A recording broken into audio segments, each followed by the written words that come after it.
Apakah buah kurma bisa mempermudah persalinan? Tenang, ini bukan tips-tips dari grup WhatsApp atau FYP yang kalian temukan di sosial media, yang mungkin informasinya tanpa dasar yang jelas. Ini adalah hasil penelitian ilmiah dari Jordania yang dipublikasikan di jurnal internasional resmi dan terpercaya. Assalamualaikum warahmatullahi wabarakatuh. Hai teman-teman pecinta ilmu, selamat datang di Melek Ilmu, channel yang akan membedah jurnal-jurnal ilmiah dengan cara yang santai tetapi tetap kritis. Hari ini kita akan bahas topik yang sangat menarik, khususnya buat para ibu hamil dan praktisi kesehatan. Kita akan bahas sebuah jurnal ilmiah yang diterbitkan dalam Journal of Obstetric and Gynecology pada tahun 2011, karya Al-Quran dan kawan-kawan dari Jordan University of Science and Technology dengan judul sebagai berikut. The effect of late pregnancy consumption of date fruit on labor and delivery.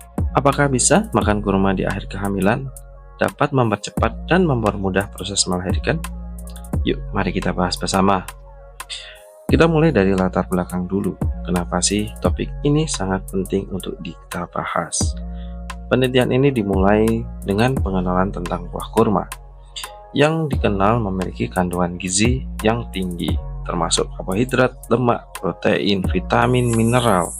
Buah ini juga kaya akan serat, serta mengandung asam lemak, jenuh dan tak jenuh, baik dari bijinya maupun dari dagingnya.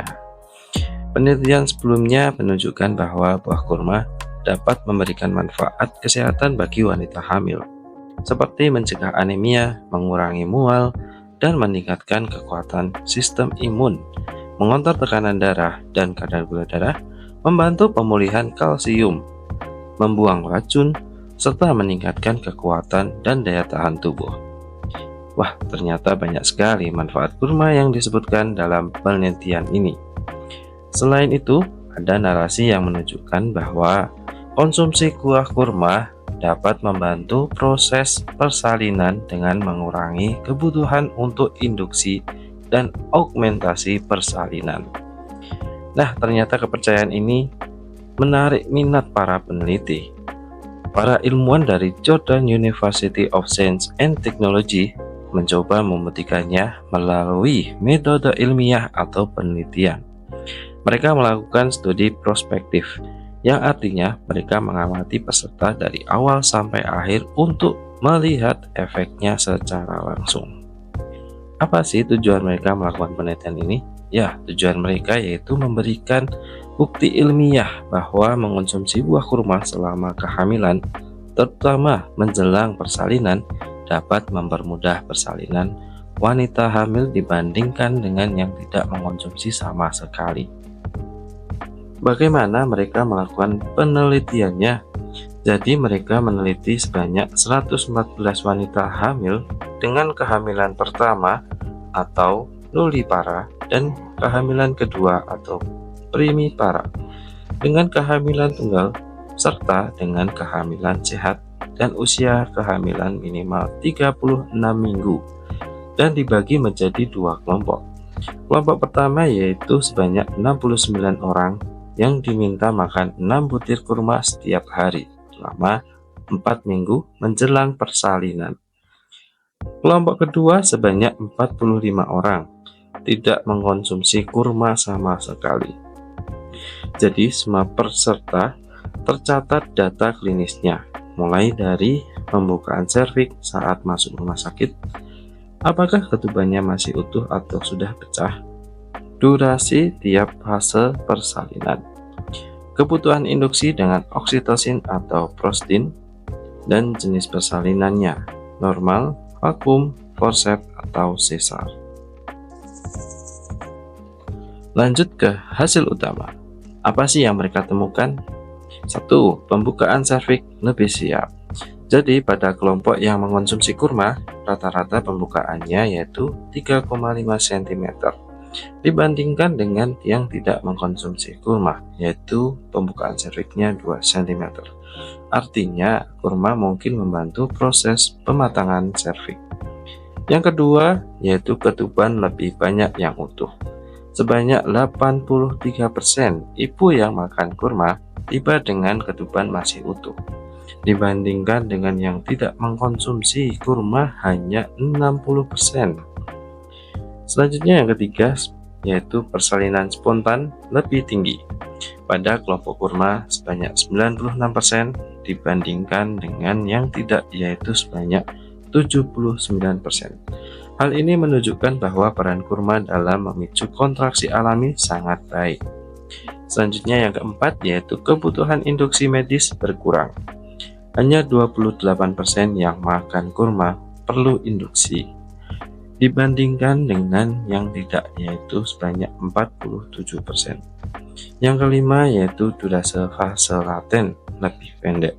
Pada kelompok kurma, fase awal pembukaan rata-rata 510 menit, sedangkan yang tidak yaitu 906 menit. Ini berarti kurma mempercepat masuk ke fase aktif persalinan. Para peneliti berspekulasi bahwa kurma mungkin bekerja seperti oksitosin alami atau hormon yang memicu kontraksi rahim.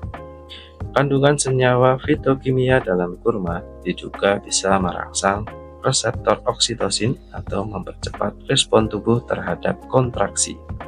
Selain itu, efek antioksidan dan antiinflamasi dari kurma bisa memperkuat jaringan rahim dan mempercepat pemulihan pasca melahirkan.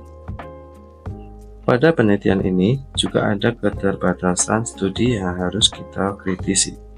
Studi ini sebenarnya cukup menjanjikan, tapi ada beberapa hal yang perlu kita kritisi. 1. Tidak randomisasi penuh.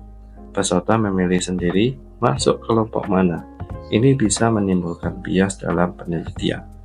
Yang kedua, ukuran sampel relatif kecil. Sampel hanya 114 orang. Untuk generalisasi populasi global ini belum cukup. Yang ketiga, tidak dilaporkan efek samping atau resiko penggunaan kurma. Misalnya, apakah ada efek pada gula darah atau alergi dan lain sebagainya. Meski begitu, hasilnya sangat menarik dan layak untuk ditindaklanjuti dengan uji klinis skala besar dan metode double-blind randomized control trial. Kesimpulan dan arah riset ke depan dari jurnal ini yaitu konsumsi 6 buah kurma per hari di akhir kehamilan berkorelasi signifikan atau berhubungan dengan pembukaan serviks yang lebih baik, proses persalinan yang lebih cepat, dan pengurangan kebutuhan induksi medis. Apakah ini artinya kurma bisa menjadi bagian dari protokol persalinan alami?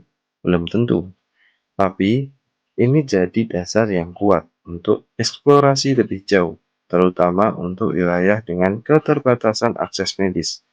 Dan menariknya, kurma adalah buah yang murah, mudah didapat, dan secara budaya diterima luas di banyak negara. Terima kasih sudah menyimak ulasan jurnal ilmiah hari ini. Semua informasi yang dibahas diambil dari sumber akademik terpercaya, dan hasil penelitiannya tetap harus dilihat dalam konteks ilmiah masing-masing. Jika kamu ingin membaca jurnal aslinya, link dan informasi referensi sudah saya sertakan di deskripsi video. Kalau kamu suka konten pembahasan jurnal seperti ini, jangan lupa like, subscribe, dan komentar. Dan kalau kamu punya jurnal yang ingin dibahas, drop link atau judulnya di kolom komentar. Sampai jumpa di video melek ilmu berikutnya. Karena ilmu bukan untuk dibaca saja, tapi untuk dipahami dan dipraktikkan.